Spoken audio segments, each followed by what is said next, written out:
Welcome to a new writing vlog where you are going to go down a rabbit hole with me where I break my entire writing process and just hope and pray that it works and I can actually finish this book. It is March 18th, which means yesterday is the 1-year anniversary of me being at home all the time. Because March 17th was the first day that we officially started working from home, so that's weird. Here we are. This means it's also day 68 of me officially working on my book, Murder, She Texted, my second YA thriller for my publisher, Crown. And if you watched the last vlog, now up for a while at this point, but I'm editing it right now, what a blast from the past to literally watch me devolve on film. It's fun. I hope you enjoyed it. Act 2 it's the worst Act 2 I've ever written.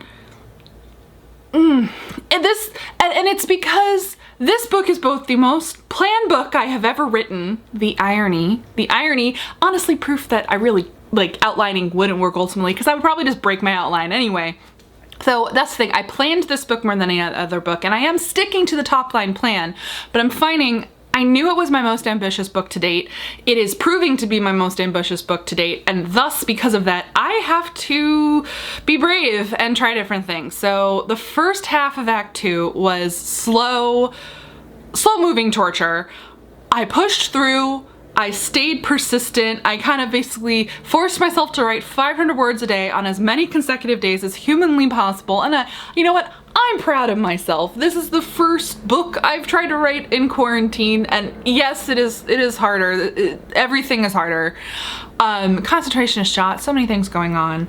Also, the first book I've ever submitted on proposal, first experience of having basically the first third of a book that I feels like ancient history now. I started it 18 months ago. I wrote another massive chunk of it 9 months previous to now.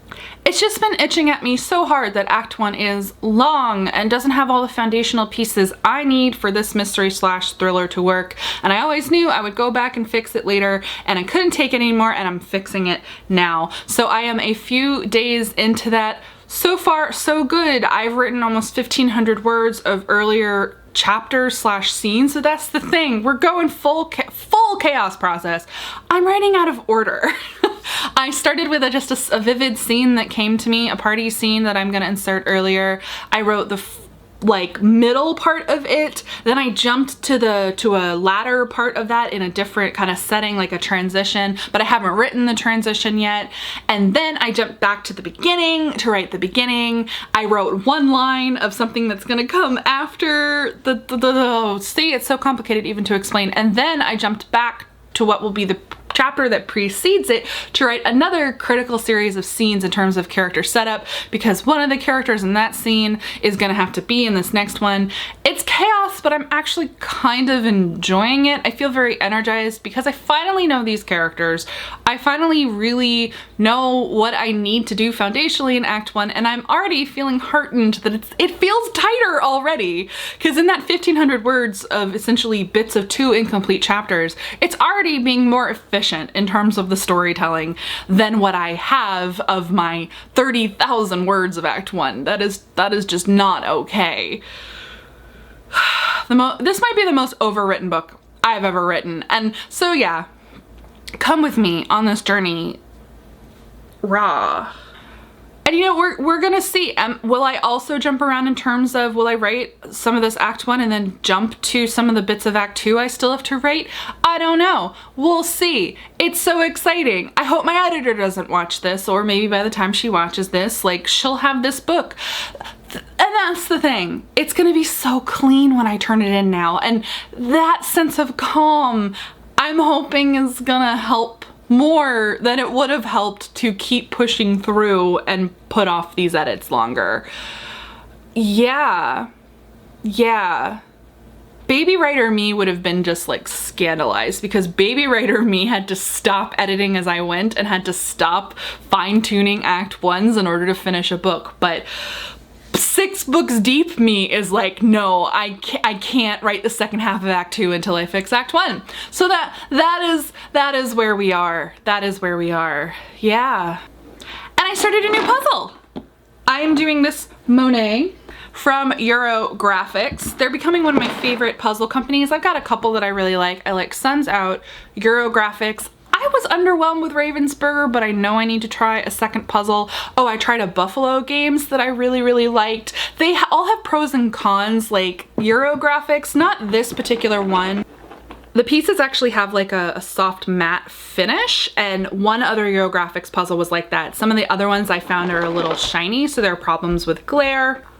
But I like a lot of kind of the art and stuff that Graphics does, and me, that's half of it. Like, I have to like aesthetically enjoy the puzzle I'm putting together. Yes, I picked this one because of the purple pink game being strong. 9 times out of 10, I will gravitate toward a puzzle with bright, bold colors. Like, I really love those Crayola bolds.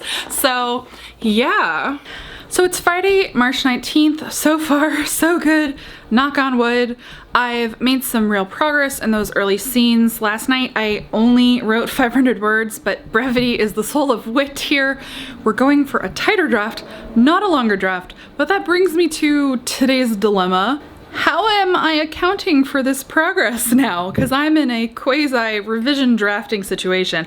I don't think word count's gonna work because I started fussing with the ye old Scrivener file, and that's when you know shit is real. I cribbed some things I wanted from one existing chapter, deleted the rest, what a feeling, created the new scene files for the new chapters. To basically start creating this new transitional flow, I started to delete a character that I know needs to be, well, deleted. I mean, he has to be moved. I had a very large central friend group. It was too much. My editor suggested merging 2 characters together, and functionally, I'm gonna do that. I had decided to do that a couple of weeks ago and was writing through Act 2 as if that character was already changed, and now I actually have to do that in Act 1. He still exists, but he's now basically a side character. But having done some of that work a little earlier today, plus a little bit of fresh writing, or it included some fresh writing, the word count tracker is all off because Scrivener counts, if you copy and paste something from one location to another, it still counts that as word count. And I'm like, but those aren't new words. I didn't write them. So I have to figure out how I'm going to account for this in my planner. Really, at this point, the goal isn't words written every day, but progress made every day. And the last like milestone I tracked in my planner was hitting 60K like last week, and now I want that word count to shrink. So I think I'll give myself arbitrarily, I suppose I'll give myself stars based on how hard I think I've worked. That's just gonna have to work because there's not like pages done, and I can't even measure it in chapters right now or even scenes because I'm really going with the flow. I'm going all out of order. I'm jumping around and just getting any work done. So we'll see how that goes. And then I'm gonna try to track how I'm shrinking the manuscript. Yeah, let's see how that goes. We are officially breaking my writing process, and yeah. But it's okay, I ordered Thai food for dinner, so all is right with the world. Nom nom nom, Thai food. So this is grapao chicken, or spicy Thai basil chicken. There's basil, there's peppers, there's chicken. It is best ground. That is my pro tip if you go to a Thai restaurant. If they would do it ground, it is chef's kiss. I like it pretty spicy. I get it medium because my restaurant actually gives it to me properly spicy. And then sriracha is a must-have. I'm gonna end up putting this all over this. And then my quarantine Thai food tradition established early in the pandemic is Thai food and Dateline on Peacock. Murder in Thai. I feel like this is a sign it's time to stop working on the puzzle. Because Teddy's in his element. Boop. Yes, get a good boy. So I guess it's time to start revising. It is March 23rd and look what arrived.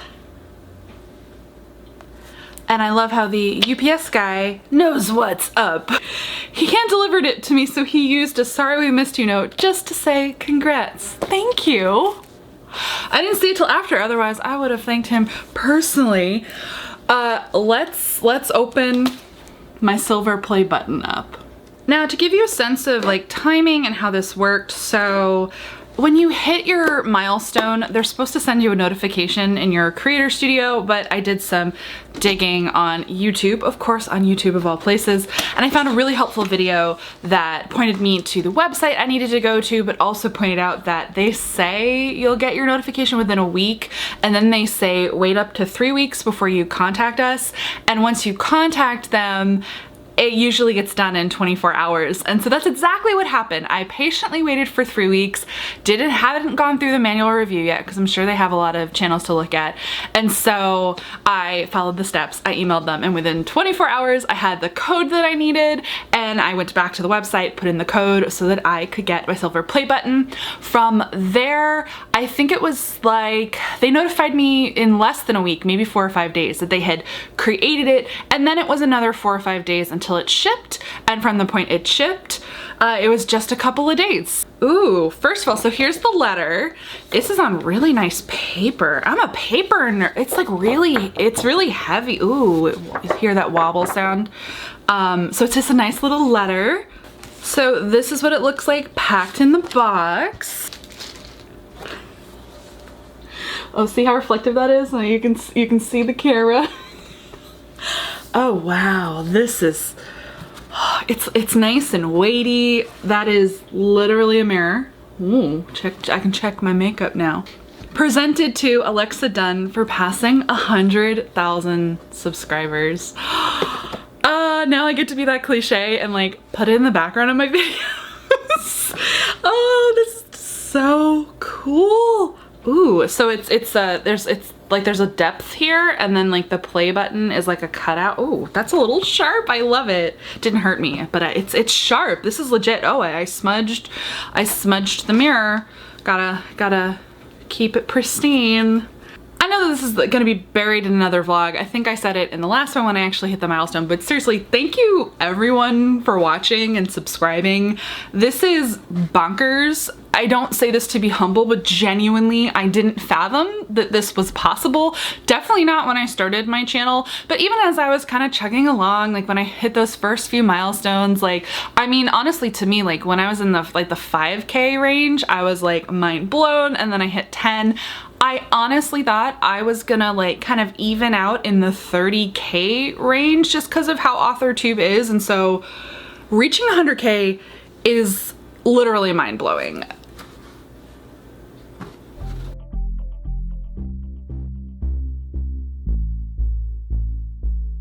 And also, I have you here, I actually have like a vloggy update beyond this as well. The writing is going great, honestly. Last couple days I've had no problem writing, hitting, I mean, not my word counts, because remember, I'm not officially doing word counts. I've been just semi-generously giving myself stars for doing revision, essentially, but so much of the revision is fresh writing that I basically fixed chapter 2, rewrote the end of chapter 3, wrote a completely new chapter 4, which involved taking bits, like chunks that I needed from some existing chapters, exposition type stuff, character development type stuff, but I completely recast it into a series of new scenes that's much better, establishing a lot of different things, building tension, ended a chapter on a fun cliffhanger.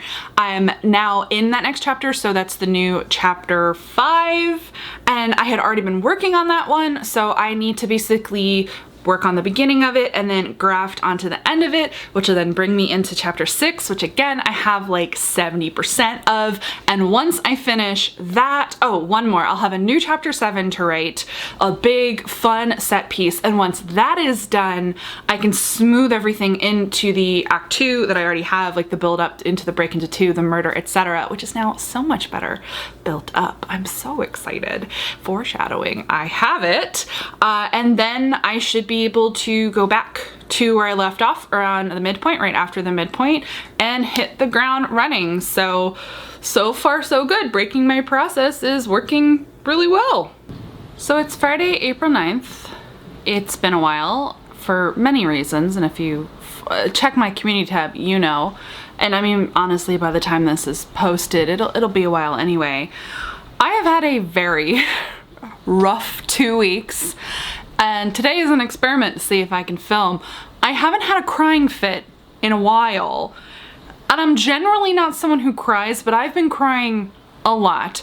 The world broke me. So my cat died. Oh no.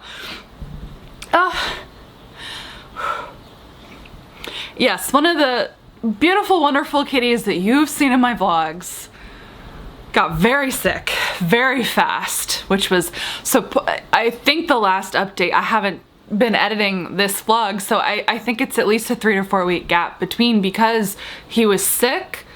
I took him to the vet, got a horrible diagnosis, and completely fell apart. Had to let him go. Whew, sorry. And of course, this is in the midst of the irony. The writing was actually going okay. I felt like I was seeing a light through the tunnel. I was able to get my first vaccination. I'm getting my second really soon. I'm going to actually be able to see people in May, safely socially distanced. I haven't done socially distanced gatherings with people, so I'm gonna see a friend I haven't seen in a year, but everything imploded. And so it's meant, I mean, I just spent 3 full days crying, basically. Like, more than I've cried in a very long time. I ate my feelings. I was like, gonna order comfort food. It's a very bad coping mechanism. I watched half-hour comedies and like romantic comedies from the 90s, like trying desperately to focus my brain. It's been a struggle. I've had some good days, I've had some very bad days, and this is layered on top of, I was already in a series of anxiety spirals that I mostly keep away. I mean, other than of course the ones you've seen on film related to my writing. Like the chaos process is a series of anxiety spirals, but I've been having anxiety spirals about IRL stuff I don't talk about, related to my mother's estate, all sorts of things, plus my day job is busy, and then my cat, who has been one of my sole emotional supports, living by myself in my apartment in quarantine while also dealing with grief of losing a parent, died. So not to be flippant, but what did I do? I spent $120 on a makeup palette. Well, technically, this is a $120 makeup palette from Pat McGrath, and there was a sale. So actually, I bought 2. I spent $150 on eye makeup, no regrets. It is what I felt I needed to do, and it arrived yesterday. And so I'm doing this update because I was like, it's time to see if I can do it. And hey, I haven't started bawling, so we're doing okay.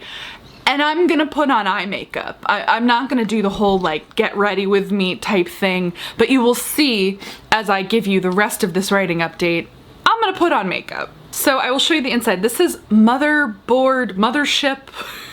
I should know what the palettes are called. Mothership I. So you can kind of see it. I picked this one. It's funny, this is not everyone's favorite, but it's not everyone's favorite for the sole reason I decided this would be the first $120 Pat McGrath palette I would buy, because it's cool toned. And it was just so exciting to see a cool tone palette, and I actually like how basic and neutral this stuff is, like in terms of like, just like I can do a smoky eye. I'm like, yes, I like some exciting shades, but I'm pretty boring. But then it's got, this is the Pat McGrath special formula, and I wanted to try it because actually I did buy this Pat McGrath quad in January, but it doesn't have the special formula in it. Also bought that on sale. I can't like kick those old habits of waiting for a sale, but I wanted to try the special formula. And I did yesterday, and it is magic. I have no regrets, so that's what we're doing. And I also have to show you the other quad I bought. This quad is also the special formula. Look at those colors. I literally bought this for the purple, but I am very excited about the other ones as well. We are going to end up doing a mermaid look with this at some point.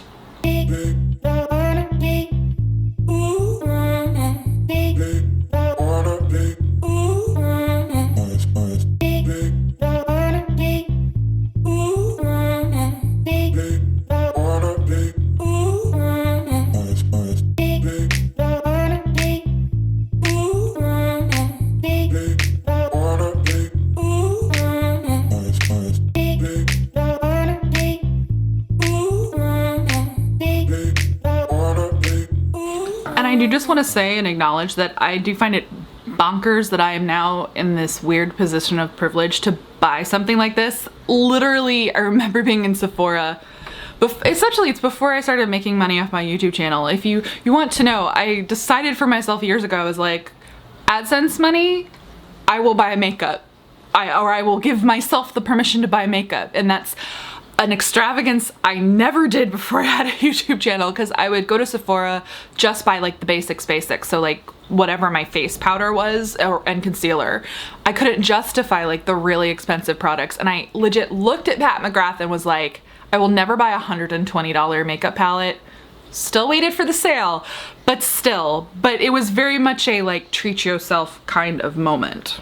Now I have to decide what I want to do. So yesterday I actually started off playing with the gold just to kind of see what it looked like, and also this one, but then an hour later I was like, I want to try this blue. This blue is a showstopper, so I like put it on top. I mean, they're all amazing. I haven't tested this purple, which kind of goes between purple and like pink, and then I haven't put these shadows on my eyes either, so maybe I will do that. All right, this is the point of no return. I'm gonna start with one of these. This is so scary.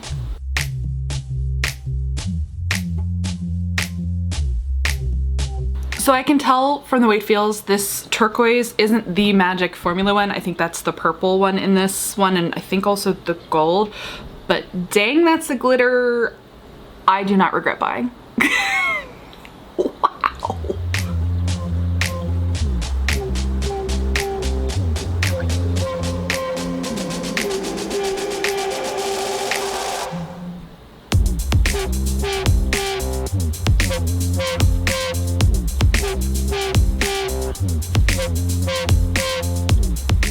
If you're curious, I put this kind of in the inner part and that turquoise one on the outside. Inner corner.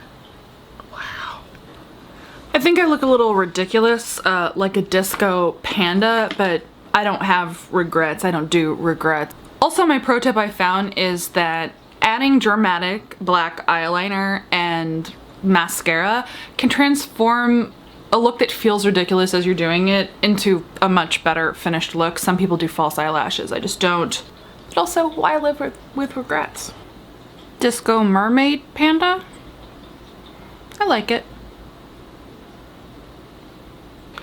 So my writing update. I already knew I had to ask for an extension. Then my cat died. And then I was like, oh great. Now I definitely have to ask for an extension, or I was going to anyway, but I have to both ask for an extension and tell my editor on the phone while crying, I only cried a little, that my cat died. So that was super fun. Like super fun. But I had a very good call with my editor a week ago from like now. She reassured me, she understood, she was just so calming. She was like, we have time, it's fine. It's my job to read what you write and like be helpful in guiding you to edit it and like get this book to be where you want it to be. And I was like, thank you. She has ridiculous faith in me. I was like, she has complete confidence this is gonna be a great book. And I'm like, yeah, in a good way. That sounds dismissive.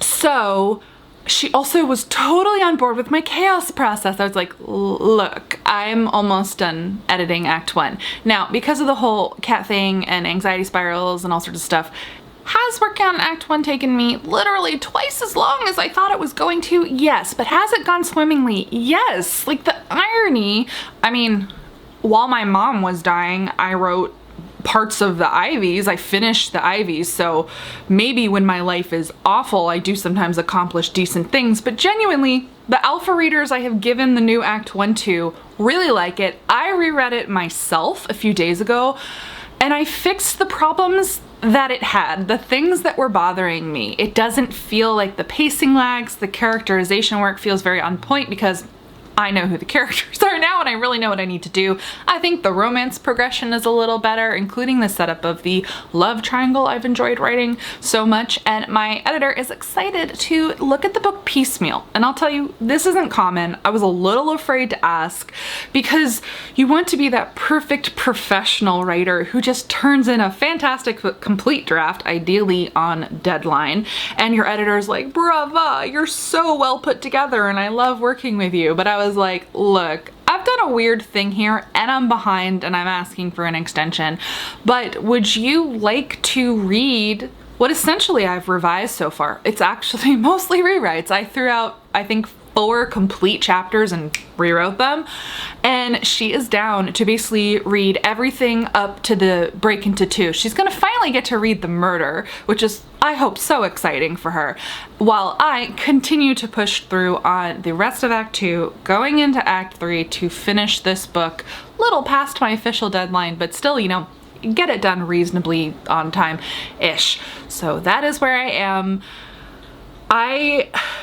I finished the like fresh rewrite parts. I'm in the part where I have to smooth the transition between the new material and the existing break into 2, going into Act 2 material. Then I'm gonna send it to my editor. So that is where I am. Life has punched me in the face. I cried yesterday and I cried today after going like 5 days without crying. Yay, so, oh wait, today's Friday. I cried on Wednesday too. But yeah, this is just where we are now. Yeah. And thank you to everyone for the condolences that you shared on my community tab and for your grace. I have not filmed other than this vlog update in more than 2 weeks. I still haven't filmed a regular video for my channel, though by the time this goes up, I'm sure I will have. I know I need to get back on the wagon. Not like out of obligation, but like, I don't want to wallow too long, and I actually enjoy making YouTube content, but I've also like definitely not been in the mood for 2 weeks. Like, just like, I've been a mess, so I'm gonna keep going. I have an extension. The book is actually better. Yeah. It's April 13th, and I thought originally that this vlog would span my finishing the book, but I'm not finishing the book anytime soon. But update! I finished the revised Act 1. I strung it all together, like pasted it all together. I sent it off to my editor. She finally gets to see how the victim dies. We're all so excited.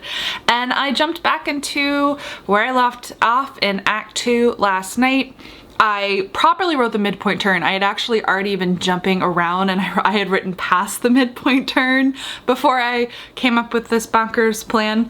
So I actually wrote that reveal last night, and in the name of attempting to fast draft, which I'm gonna save for the next installation of the vlog. That way you guys get to see this sooner, because your friend needs content, because as you know, I'm behind in filming because I needed to take a little hiatus. Yeah, I could the chapter I wrote last night is a little short. It's shorter than most of my chapters. It's only about 1,000 words, and it's preceded by a chapter that's definitely longer than that. And pacing wise, normally I would like to be a lot more thoughtful and deliberate with the chapter lengths. However, in the name of fast drafting, I'm gonna move on. This is our new test. So this was the chaos process of, can I break my own rules, go back to the beginning, and start editing before I'm done with a book? And I've come far enough that I think the answer is yes. Cheers. So now it's jumping back in, and the new challenge is, can I successfully fast draft as best I can the rest of the book? So the second half of Act 2 going into Act 3, and by fast draft I mean doing what I don't normally do, which is skipping scenes, writing very light touch on scenes, like dipping in and out, not writing the full progression. Even saying this, I have doubts in myself, but I want to finish this book because, as revising Act 1 proved, I mean, I threw out more than half of it and I rewrote it from scratch, but that came faster and better than a lot of what I've been writing has. And I think it goes to show, for me, triggering revision mode can be a real game changer. There's something about my brain when I'm problem solving rather than zero drafting that things work. And I've always known that I prefer revision to drafting, and yet you still have to draft something clearly. So we're gonna see what I can do for the rest of this book. It'll suck because normally the reason I write rigidly, linearly, like scene to scene, is for emotional character beat reasons. It's because I track how the characters are feeling scene to scene, and that helps me build them. But I do feel that the signposts that left in the book, they're big enough, they're pre-planned, that I think I'm gonna try it. So that's where I'm gonna leave you. This is actually around the time of my original deadline. Imagine an alternate universe where I actually finished this book on time. That this is not that universe. But you're gonna get one more installment of the vlog let's all pray for me that the momentum picks up. And I had that momentum in revising Act 1, though I wasn't tracking the word counts because my goal was to cut and replace. In fact, my tracker's a whole mess. I haven't updated it in weeks, even though I have been working. I need to figure out how to track this now. But I'm back on the wagon, and I'm gonna figure out how to finish this book. It's just gonna be a little bit late.